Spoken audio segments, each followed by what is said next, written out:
do not buy this motherboard. Get this one instead.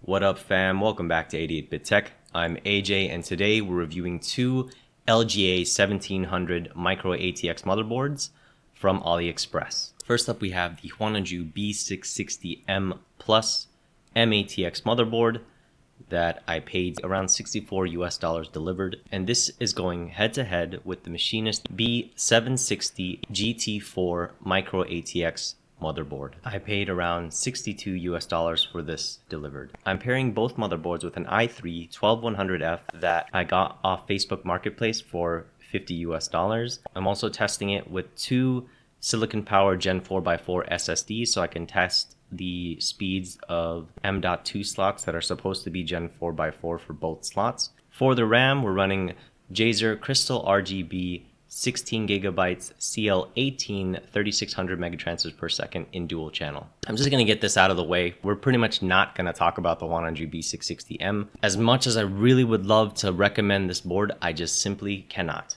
I got two motherboards from Huananzhi, and I've used their X99 motherboards in the past with no issues at all. They've been awesome, but their B660M is gonna get a miss from me. Both boards exhibited the same issues with faulty sensors, porting different values than what my CPU cooler that has an LCD screen on it. By the way, my CPU cooler that I was using was a Alseye Warrior 90. It has a LCD on the front that gives you the temperature reading. And that temperature reading was significantly different to what the motherboard was reading. And then on top of that, as you'll see here in this image, the sensors on the Huananzhi literally say in HW info that it's not accurate and it's not reporting correctly. And this happened on two separate Huananzhi B660M Plus motherboards. But that's kind of minor. Sensors or whatever, right? The sensors aren't reading correctly. Great. But the biggest issue is it's unstable. So I ran OCCT CPU plus RAM stress test on both motherboards and came back with thousands of errors. An error has been detected.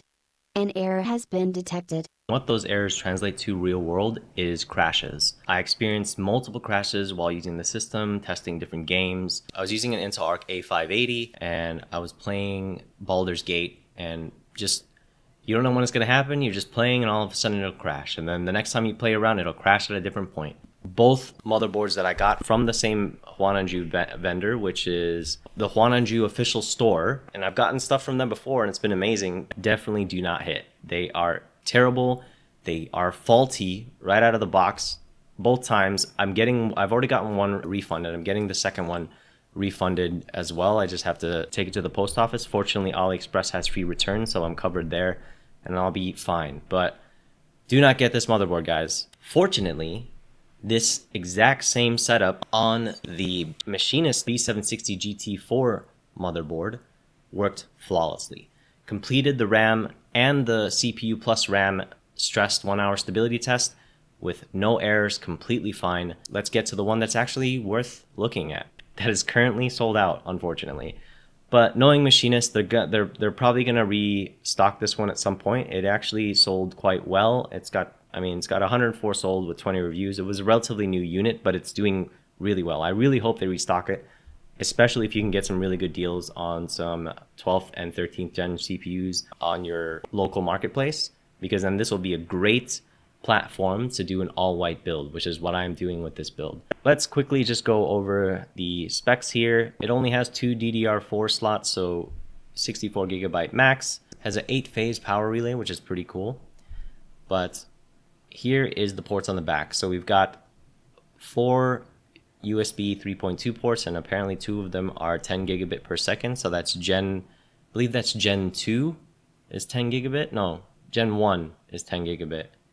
And then this is like just a normal 3.0 port, so it's 5 gigabit. We've got 2 PCIe 4.0 M.2 slots, as well as that second slot supports NGFF. So if you happen to have an extra like SATA SSD, this is something that is actually quite rare in a lot of motherboards, is that they don't support SATA M.2 SSDs. This one apparently does. It does actually have a Wi-Fi card slot too, but unfortunately I didn't have a Wi-Fi card to test that one out. So let's go ahead and just get straight into the test. So I just finished testing both the M.2 Gen 4x4 slots on this Machinist B760 GT4 motherboard.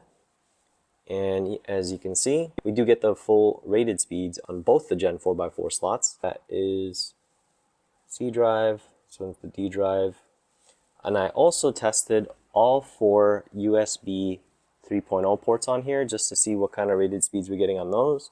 And we're also getting max speeds on those as well. I tested the speeds that I was getting out of the LAN. As you can see here, we're getting almost 500 megabits per second through the Ethernet port with a upload speed of 44 megabits per second. So solid speeds there.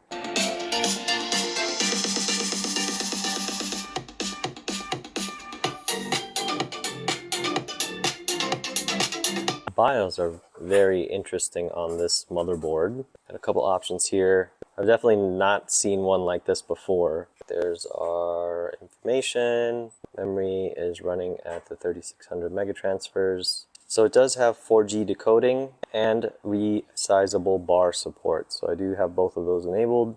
The only issue I am having is with the sound. The microphone on here is quite terrible, but it works on the motherboard. Obviously it works if you use a USB mic, but the sound from the port itself is not great. And it doesn't have, for some reason, there is no sleep option for the PC. That's why I enabled hibernation. Just a couple final things to note that I forgot to mention before. It does have a steel reinforced PCIe X16 4.0 X16 slot, which also runs at PCI 4.0 X16. I tested it with the Intel Arc A580, so we're good there as well. Another little tidbit of information is it does come with these VRM heatsinks. They seem to be effective enough in keeping the system cool, and it does come with an IO shield and a SATA cable. And that is the Machinist B760 GT4 motherboard for you in all white for $62 US delivered. It's an absolute steal, especially if you can pair it up with some really good local used deals for 12th and 13th gen CPUs.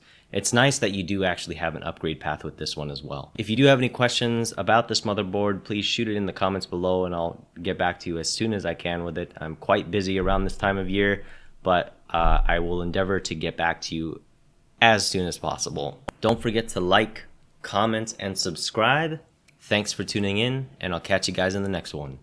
Peace.